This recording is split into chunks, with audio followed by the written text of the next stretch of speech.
Soja Rondônia informou aí recentemente que traders solicitaram a saída da moratória da soja e o movimento é visto com satisfação pelos representantes do setor. E é por isso que eu converso então agora ao vivo com o assessor de políticas agrícolas da ProSoja Rondônia, Thiago Rocha Barcelos.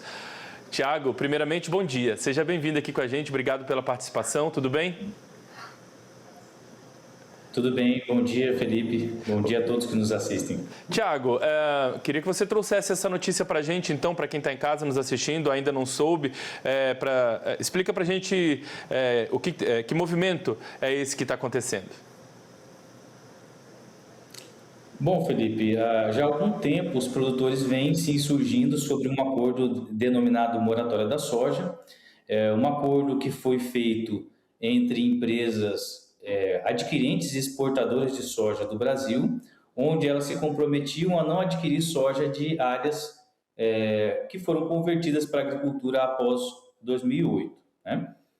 Muito embora possa parecer, quando fala em 2008, com o Código Florestal, há uma diferença fundamental nesse acordo. A primeira diferença deste acordo era que eles não faziam o tratamento daquilo que era um desmatamento legal daquilo que é um ilegal. O que é o legal? O legal é aquele que o produtor só utiliza a área que é autorizada por lei, né? Dentro do bioma Amazônia, 20% da sua área ele pode e deve ter uma atividade produtiva, e essas empresas elas se uniram para não adquirir desses produtores. Então, com isso, perdiam os produtores rurais, né, que estavam perdendo ali a possibilidade de usar a sua propriedade, inviabilizando eles comercialmente, perdiam também os municípios e estados, como é o estado de Rondônia.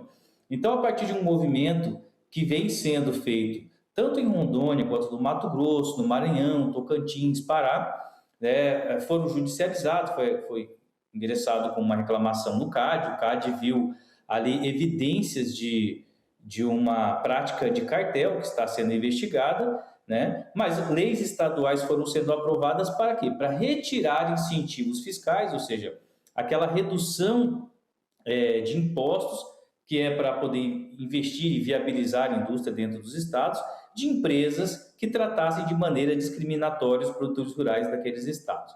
E com isso, o estado de Rondônia foi o primeiro estado a aprovar uma lei nesse sentido, e as empresas, enxergando que teriam um prejuízo econômico, decidiram por abandonar este acordo e investir todos os seus esforços na implementação do Código Florestal, que é o que os produtores vinham pedindo há muito tempo já, para que todos voltassem a sua atenção para as leis brasileiras e para o Código Florestal.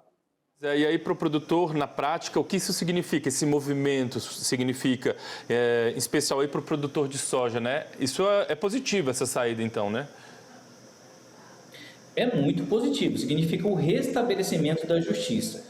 Ou seja, se eu estou seguindo a lei, não pode um grupo de corporações que dominam o mercado colocar o meu CPF dentro de uma lista, compartilhar entre elas essa informação dizendo não compre do Thiago, não compre do Felipe. Se a gente está seguindo a lei, o que nós esperamos é realmente que não sejamos discriminados, né? Então, essa saída, esse anúncio das trades de saída da moratória da soja é muito positivo, é o restabelecimento de um cenário de justiça, né?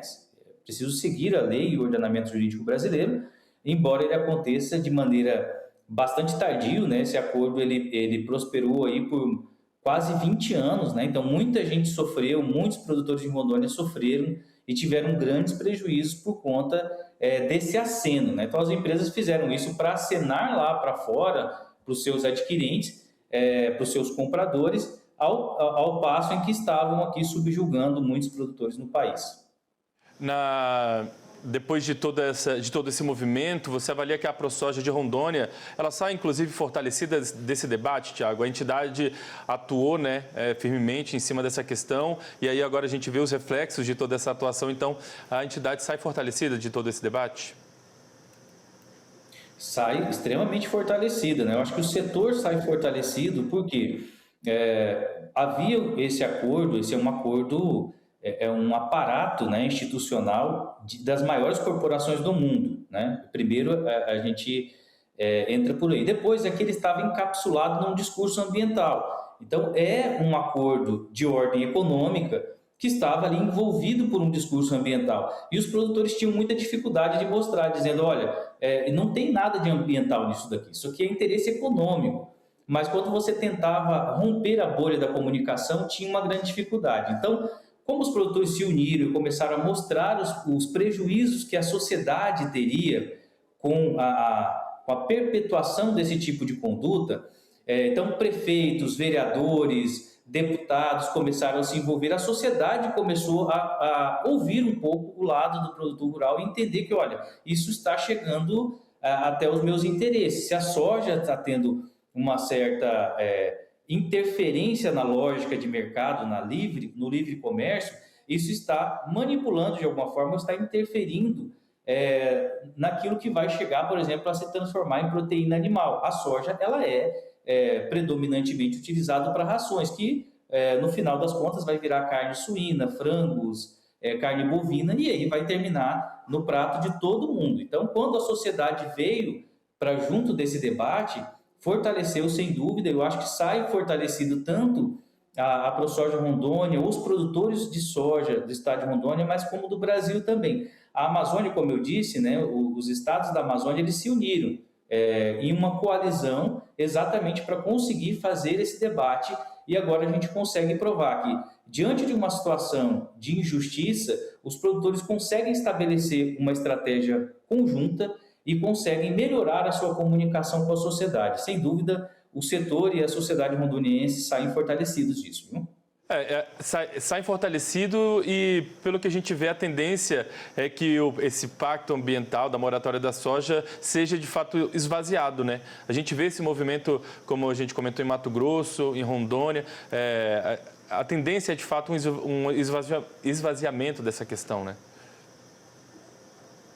É um esvaziamento. Olha, naturalmente, todos têm que cumprir com a legislação. Então, o produtor ele tem que utilizar a propriedade dentro dos limites legais, utilizando recursos autorizados com as devidas licenças. Então, assim, aparato legal no Brasil não falta, né? Eu acho que ninguém duvida disso, né? Quem está desenvolvendo alguma atividade produtiva legal no país, não só atividade agropecuária, mas como comércio, indústria, tem muita regulamentação a seguir. Então, o que a gente espera agora é uma convergência de esforços, né?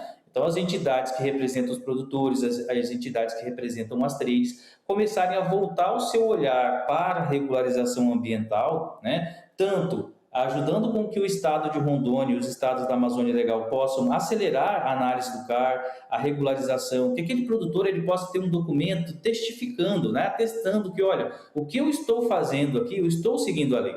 Porque dizer que segue a lei no Brasil é muito mais fácil dizer do que provar, né? Você tem aí, são tantas obrigações que realmente é muito difícil. Então, a gente acredita que, olhando para a lei e todos, né, se envolvendo legitimamente com o atendimento às leis nacionais, isso vai fortalecer a imagem do nosso setor, vai fortalecer a nossa soberania e a nossa comunicação internacional. Então, no primeiro momento, pode ser que até por oportunismo, alguns países, né, a gente está numa discussão aqui de comércio com a Europa, em que esse assunto pode ser aproveitado ali, mas não há um contexto sustentável sobre esse discurso. Nós temos uma legislação que não tem paralelo em nenhum outro lugar do mundo, ninguém no mundo protege dentro da sua propriedade 80% de floresta em pé, e se ali der um raio, se ali entrar um incêndio, se ali tiver, por exemplo, uma ação criminosa, esse proprietário, esse produtor rural, esse poceiro de boa-fé tem que ir lá fazer a vez do Estado, tem que proteger essas árvores. Isso não tem em nenhum lugar do mundo. Então, nós precisamos, sim, ostentar a bandeira das nossas leis do Código Florestal e todos juntos, e é isso que a gente acredita que o país vai ganhar muito, né, passando, né, todas essas discussões, que esse esvaziamento da moratória da soja é muito positivo e que isso não vai de maneira nenhuma fragilizar as defesas dos nossos ativos ambientais. Muito bem, Thiago. Quero agradecer demais a gentileza de ter explicado um pouquinho de todo esse cenário para a nossa audiência. Desejar você aí um bom restinho de semana e vamos voltar a conversar em novas oportunidades muito em breve, viu? Obrigado. Obrigado, Felipe. Valeu.